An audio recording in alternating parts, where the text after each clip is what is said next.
Hello, listener. Welcome back to the Audience Podcast. Today, I'm delighted to sit down with Kim McCaffery, Customer Experience Manager here at Castos. She joined the company last year. We're finally getting a chance to sit down and get her perspective on supporting you, the podcast creator, the podcast customer here at Castos. And if you're not a Castos customer, well, maybe this will entice you to get that inside look to what support is like here at Castos, your favorite podcast hosting company. And we're chatting about the framework that she uses to approach customer support and success here, and some of the interesting insights she's learned in the podcasting industry since taking this job here at Castos. A lot of us here at Castos are podcasters. We love podcasts, of course. We love listening to podcasts. We love hosting podcasts. And there's always this eye-opening experience, at least there was for me and there is for Kim, when you join a company like this to see how so many of you out there are using podcasts to do and solve and get your message out in ways we've never even thought of. As you'll find out in today's episode, we are hiring 2 customer support specialists to work right alongside Kim to help podcasters launch their podcast to be successful on the Castos.com platform. Go to Castos.com/careers if you want to see that job listing. If that's you, if you're somebody who loves to support people creating podcasts, getting them set up with WordPress, getting them set up in Castos.com. If this is something that is interesting to you, Castos.com/careers. Okay, we're going to dive into the episode with Kim today, picking up on what her role is here at Castos. I love supporting podcasters in general, specifically Castos customers. I joined this team specifically because I wanted to work with the customer base. I was very excited about that. I have a passion for podcasting. There was a path that led me here. We have such a variety of questions that are coming through the support desk, and I started to see some common denominators kind of coming through. So what we're looking at is really overhauling our self-service resources for 2 very specific groups of customers that we have, and kind of helping them navigate and be able to use the product for their specific use case. For example, we have 2 primary groups of customers at Castos. So we have podcasters who want to be able to create a podcast and distribute that episodes across any and all podcast listening platforms. But we also have podcasters who are very invested in their WordPress website, and they find it very valuable to be able to manage that podcast right there directly in WordPress with our Seriously Simple podcasting plugin, while Castos serves as the host. So we have 2 very specific types of customers, all kind of with the same goal in mind, but wanting to be able to do it in 2 different places. So one of the things I've really noticed very early on is that there was some kind of confusion around that. Folks that were kind of reaching out, not understanding, like asking, do I need to have a WordPress website? Of course, Castos is built beautifully for both types of podcasters, whether they're managing it in the Castos web app or WordPress, and helping them be able to get the information that they need. And it's kind of not a great business model for support, but our goal is to put tools in their path that they don't have to even reach out to support in the first place, to put those tools and to empower them to run and manage and publish episodes and get those distributed whatever works best for them. Craig, who is another co-host, and I suspect that you'll be our 3rd co-host as time marches on here on the Audience Podcast. But Craig brought me on, especially from my experience in the WordPress space specifically. I was already a Castos customer. I was using it every day for my many podcasts that I do. So I had a unique angle on using WordPress. I know that you have used WordPress before, but you weren't living and breathing WordPress maybe like I was and maybe some of the other people. I know you said that both tools, what we've built, are beautifully crafted for both of these experiences.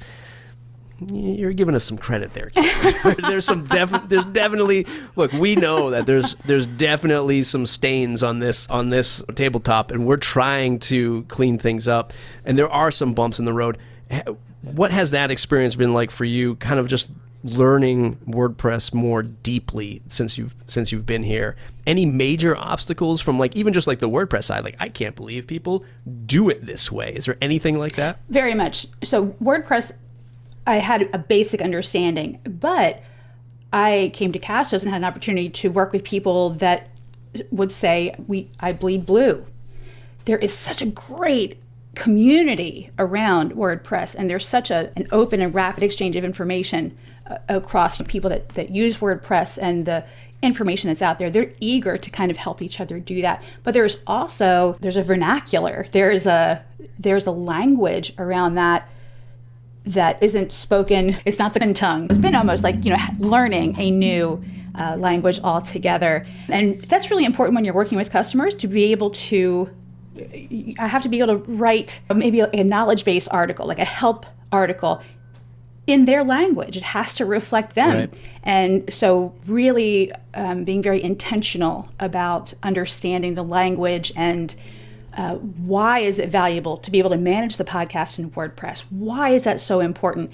And that information was easily learned. Like, oh, okay, I totally get it now. Why that would be important to somebody. But making sure that our self-service resources speak to both of these groups. Yeah. I think one of the advantages of using our plugin, Seriously Simple Podcasting plugin on WordPress, is that level of ownership. I think we have a unique stance in the market where not only are we compatible with WordPress because of our popular plugin, because we have extra integrations with something like an Elementor to help people build their website a little bit better for podcasts. It's that degree of ownership that I think a lot of people like.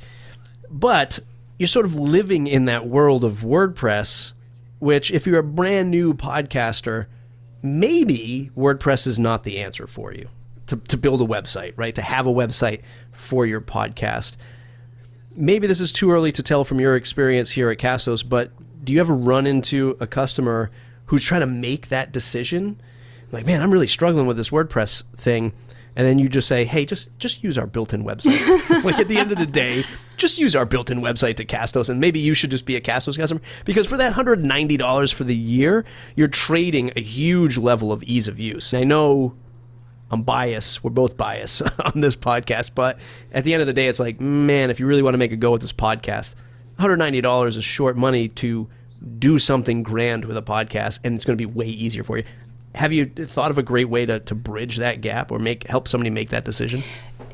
More often than not, what we're seeing are new podcasters coming into Castos and publishing in the Castos web app, and then wanting to then move to WordPress. They're kind of building that audience, and they're wanting to kind of maybe build content, complementary content around that. At the same time, we do have customers that there's website building company, and their tagline is, a website makes it real. It's one of my favorite taglines, I think, marketing-wise. It's one I just thought that was spot on. And people are very excited. They're ambitious. They're excited. They want to get started, and they build a website. And of course, you're going to go to WordPress to do that. And as you're kind of getting ramped up, sometimes it can be, there's no end to the plugins and the themes that you can have, and they don't all work together perfectly. And understanding that language, they're also starting to learn how to speak fluent WordPress. And now they're using Seriously Simple Podcasting, and it is a seriously simple way to add a podcast to your WordPress website. But they're eager. Their eagerness to have a platform for their voice exceeds their eagerness to have a website platform. Yeah. And that's when, and one of the reasons why I was so excited to work with this specific customer base is my desire to make it easy for people looking for a platform for their voice, whether it's to make us laugh or to teach us something or to have a conversation around a common topic, whatever the case may be. Podcasting just opens up the door to give people that didn't have a platform for, for their voice. Now they can do that. So with the Castos web app, you can come in, upload that audio file, add the episode, distribute that across Apple Podcasts, whatever platform you want, and your voice is out there in the world. So sometimes when I am kind of gauging what is valuable to them, when they have a sense of urgency to have their voice out there, then I might say, well, let's look at this option instead. And we can circle back to the plugin later, but let's get your voice up and going. But more often than not, I'll have somebody in the web app, publishing in the web app. Now they're ready to take the next step. Yeah. It's not an interesting take. It's an intelligent take, because in my old age, when people would get really loud or even to the point of like an obnoxious cry for help or aggravation, there's something deeper there. And it's like you said, it's this, we want to get their voice out. So it's not that they're having problems with WordPress. Maybe some of them are. There's maybe a technical issue at their web host company or something like that. But for all things being equal, it's like they're excited to get this out. And WordPress is kind of just like, it's like buying furniture from IKEA. You rip open the box, you throw the instructions to the side. Like, I just want to get this thing put together, or some new toy, right, for my children. And they're just like, let's just put this thing together. And then they're like, wait a minute, this is getting frustrated. I want to play with this. I want to have this desk set up. And then you reach back to the instructions, and it kind of is this moment where like, oh, I got to do this. Yeah, you kind of have to do that here with WordPress, but your team is there to understand that and to help people through it.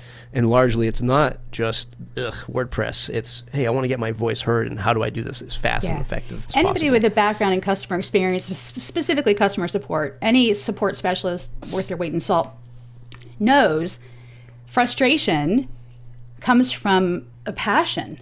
I don't get frustrated about things that I don't care about. If I don't care about them, it's like, whether it works or not, like, I don't care. But if it's something that is really important to me, or is going to help me accomplish a goal that matters to me, and I can't get this to do what I need it to do, I'm frustrated. And that's where a good support specialist or customer experience person, that's our approach. And that's been what a pleasant surprise to join this team and find that not just the support team, but literally from the top down, our engineers, our product-facing folks, our customer-facing folks, our CEO, our founder, genuinely having this customer-centric focus. And it's very unusual. I wish it wasn't unusual. I wish it wasn't unique.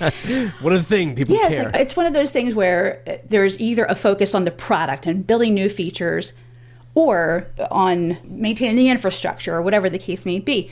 Very rarely do you find time and revenue invested in that balance, not just building new feature sets, but making sure our customers are also aware that they can find those feature sets, that they understand how those features could be used and how to use them. That piece is often missing.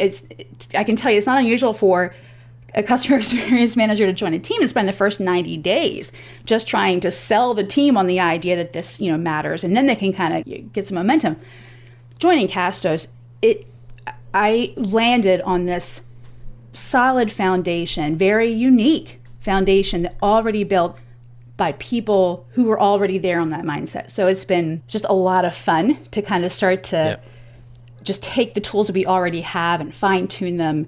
And even though WordPress might be like some IKEA instructions, for the Seriously Simple Podcasting plugin, we want this to be an ease about it, a step by step, easy to understand, so that if anybody speaks fluent customer experience or UX, reducing that friction, reducing the cognitive load of that information, so that there is an ease about it, so that it's seriously simple.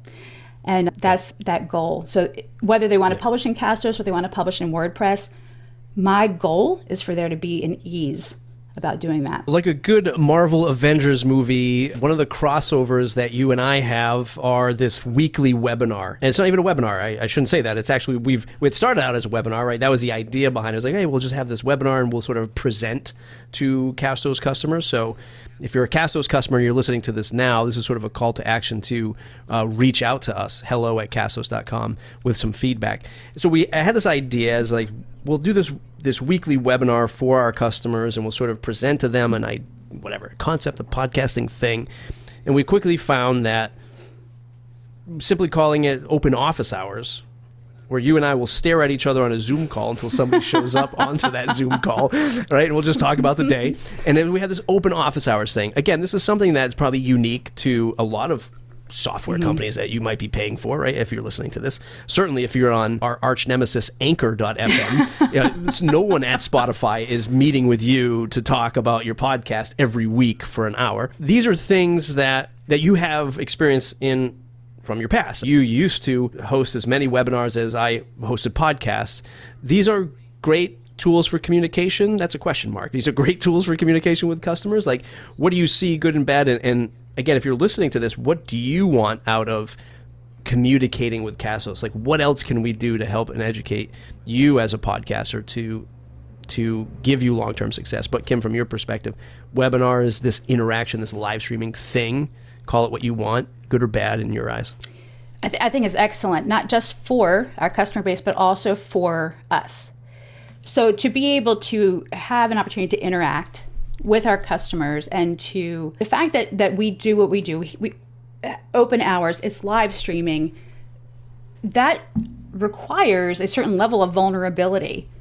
Anybody could show up. We could have a customer show up and say, Kim McCaffery, I followed those steps and my website crashed. It could go one way or it could go the other. So but that's a big part of who our team is. There is transparency. We are meeting the customer where they're at. And for some, maybe not a video is the right medium for them, or even written, but to be able to get on a call and say, hey, this is what I have going on. And Matt, you talk them through it. Meanwhile, I'm taking a look at their podcast, at their website.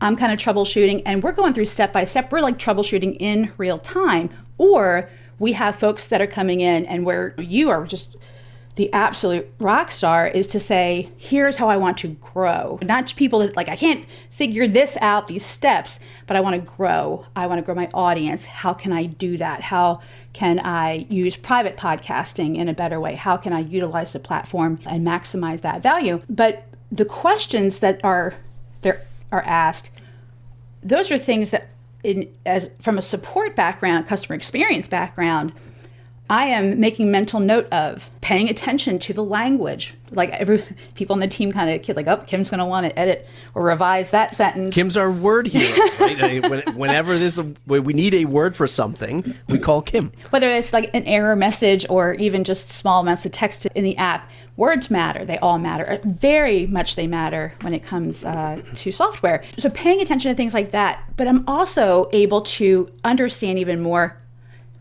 what's important to them. And not just them as in our customers, but this individual. This is where I'm able to kind of gain that insight into their sense of urgency is having the platform for their voice, or this sense of urgency is incorporating their voice and this podcast and this content into their website. And then we're able to kind of guide them. So I'm kind of learning just as much, learning where they're getting stuck. And if I'm seeing the same thing over and over and over again, that they're getting stuck at a certain place, I've dropped the ball somewhere. I have a help doc out there or something that I need to go back and look at and improve to prevent that question or issue from ever coming up in the first place. Yeah. And we're doing everything we can. This is sort of leading with transparency. We feel like we're fairly transparent with our customers, humans helping humans kind of thing. Look, we're not this mega media company. Like, we'll get these messages sometimes like, can I just call somebody right now? Like, we don't have the infrastructure to take phone calls from the thousands and thousands of podcast hosting customers that we have. It's quite literally impossible. So we're trying to put these things in place intelligently. And these are my words, not yours, but we got the Academy. We got you leading up a whole new knowledge base, which people will see fairly soon, depending on when this goes live. It'll be this week, so they won't see it this week. They'll see it next week probably. But we're doing all of these things. We have the open office hours. We have the YouTube channel. We have the blog, we have the newsletter, like we're trying to put all this stuff into place so that we're an efficient team. Who the heck wants to have a call center for support? Nothing wrong with it, but it's just a massive thing. And I think at the end of the day, it would be really tough to keep that same high level of quality from folks like you and the team that you're building. That's exactly right. And what we know to be true, the data tells us that customers or software users, they don't want to call you, email you, or chat with you. If they need to find an answer, they will spend around 20 minutes looking through self-service tools first, and if they can't find the answer, then they're going to reach out to you. They really, the preference is always to find it on their own, and trying to put those tools in their path just in time when they need it, not having to dig or try to kind of suss out what is relevant to them.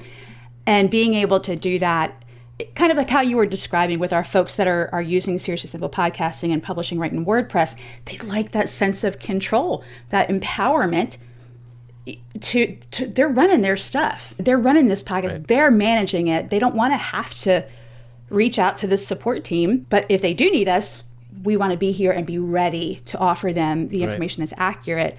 So looking at those self-service resources and just putting folks in a position they're driving this bus and giving them the tools they need to do it and do it well. Changing gears just a little bit, what has changed in your mind about either being a podcaster or the podcast industry now that you've experienced it now here at Castos? I know that I thought I knew everything about podcasting when I first started. I was like, boy, I'm really going to just know everything when I get to this role. And then I saw how the many, many different types of Castos customers that are out there and the people knocking on our door for things in the podcasting space that I had not even knew was a thing, like, let alone even thought about it. Has there been this major eye-opening moments for you as somebody who loves podcasts and has podcasts and is now talking to people trying to launch their endeavors? It's always fascinating, just the diverse customers, the topics that are being discussed. It's just across the board how they're using podcasts, and not just podcast episodes. We're seeing so many unique use cases for private podcasting that I thought, oh my gosh, I would never with all of that. It's really amazing and really kind of speaks to that easily accessible platform, what they're able to do with it. The possibilities are endless. And it's just been fascinating to see how folks are using it and what's important to them and how they go about it.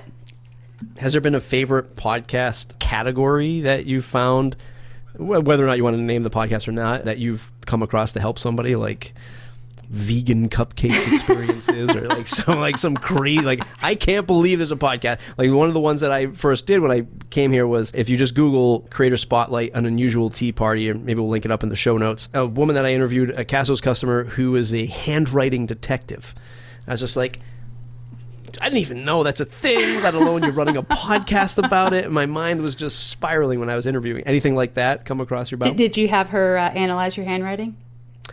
I didn't, but we did. I said, I don't want you to analyze it because you'd probably be afraid. And she was like, oh, a lot of people say that. But one of the things she did say is, when you like sign your name, do you emphasize going like really big letters, like up? And I was like, yeah, that's what I do. And she's like, okay, that's a good sign. It's a sign of like creativity and things like that. So long as not everything like trends down like I'm like, oh God, like this is too much for me. I have really been excited to see how many podcasters are creating content around women and women's issues. So women-led podcasts, speaking to women's health, just women's experiences in general. I obviously, I'm an avid podcast listener. Most of the podcasts I listen to are around customer support, product marketing, things like that. I love the topic. I love learning about it and hearing about it. And it's really, I thought, I need to stop listening to all work-related podcasts and start looking at these podcasts that just kind of maybe just speak more to my own personal experience.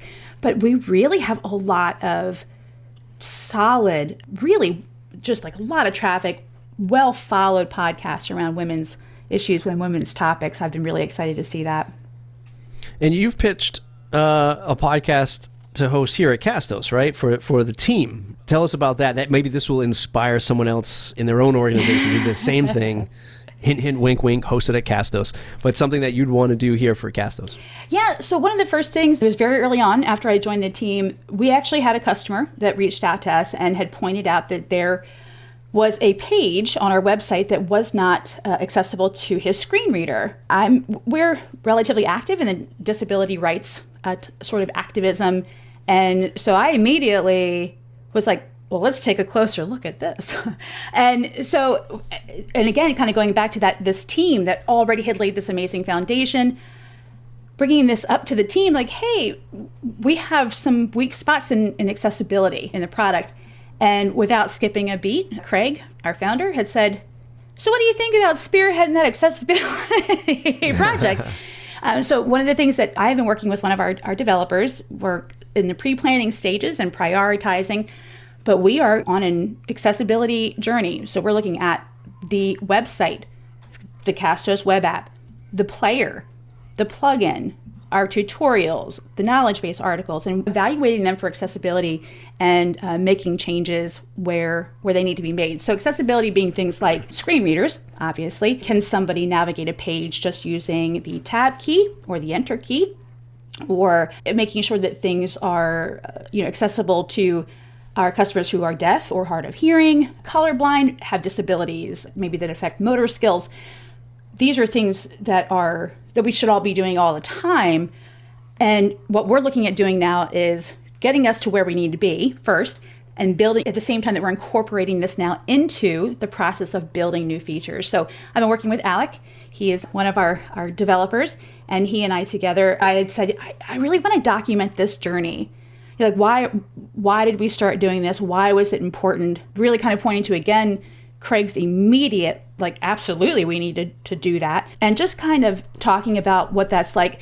There's a lot of content that's already out there about accessibility and kind of customer experience accessibility, but I was really excited to bring in a developer. We don't have a whole lot of conversations happening around a developer and accessibility and how that might change their workflow and that sort of thing. So I was really excited to have that conversation. So we're going to be just recording, we're envisioning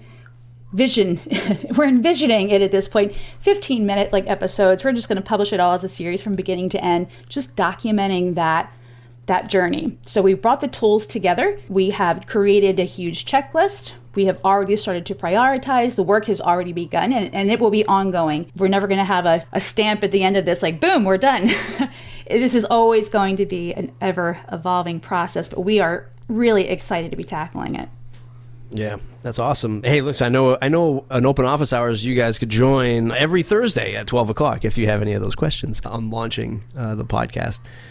Kim, and as we wrap up here, top frequently asked questions that you get, ones that are like bizarre in another galaxy, or your most common frequently asked question that as soon as you see it come through the help desk, you're like, I know exactly what this person needs. Do you have any of those fun quips that you can share? A lot of our customers are migrating podcasts from previous hosts. So always important to remember that that's going to be a two-step process. The first part is going to be migrating that content from the other host to Castos, which we make super simple.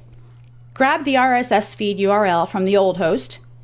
You're going to pop it right into Castos or in WordPress, wherever it is that you're managing your podcast. And then we're going to migrate that content in. That's all going to come in, and then you're going to kind of fill in the feed details that weren't included in that migration process. Step 2 is redirecting that original RSS feed to the new one. We kind of like to say you want to think of that as leaving a forwarding address when you're moving. What we want to do is make sure that in the next couple of days, if a subscriber clicks on the play button on Apple Podcasts, we want to make sure that Apple Podcasts is going to be redirected to Castos, not to this previous host. So that's really 9 times out of 10 as simple as copy your new Castos RSS feed, return to your old account with the previous host, and they're going to have a place where you can paste that feed. Leave that account in place for like 2 weeks. Don't run out and cancel your previous account right away. Give those podcast listening platforms an opportunity to kind of update their system. So eventually what they're going to say is, oh, we're no longer going to look to this previous host. We know that this is with Castos. Redirecting that feed also means you're going to keep your subscribers. This doesn't mean that you're ending here and then you have to start all over from the beginning. Your subscribers are going to be moved with you as well. So migrating is bringing over the content from the old host to Castos. Step 2, redirect that feed. It's awesome stuff. Kim McCaffery, that's a wrap. I think that folks are going to be, I know the team is excited to have you here. I'm sure the folks that are Castos customers are going to be excited to work with you and see everything that you have going on with support and customer experience here at Castos. I appreciate everything that you do, and I hope everyone else listening does as well when you interact with Kim and her team. Generally, I say, where can folks find you on the web and say thanks, but it's at castos.com. Is there anything else that you'd like to say as parting words in today's conversation? I can't say enough about our customers. I am thrilled to support them, to be a part of that process, and really excited to welcome 2 new customer support specialists here in the near future. So it's going to be growing and changing, and we'll be rolling out a new knowledge base and those self-service resources. But feedback from our customers is really going to be what drives that. Come to those open office hours. Right now we're doing them every Thursday, 12 o'clock Eastern time. Just jump in anytime within the hour. Ask a question. Let us walk you through that. But I'm just having a great time getting to know everybody. I just am just having a great time. Email us, hello@castos.com. That'll open up a support ticket, and that could be a feature request. And I think we'll have a feature request section on the site fairly soon. That's right. Again, probably within a few weeks of you hearing this, you, the Castos customer. So check that, or stay tuned for that stuff. Everyone else, castos.com/subscribe. Speaking of subscribe and words matter, Apple's changing that to follow. Yep. No longer the subscribe word. So at the end of the day, if you're a podcaster out there, we all have to change our call to actions now to say follow our podcast on Apple Podcasts or Spotify or wherever you listen to your podcasts. All right, we'll see you in the next episode.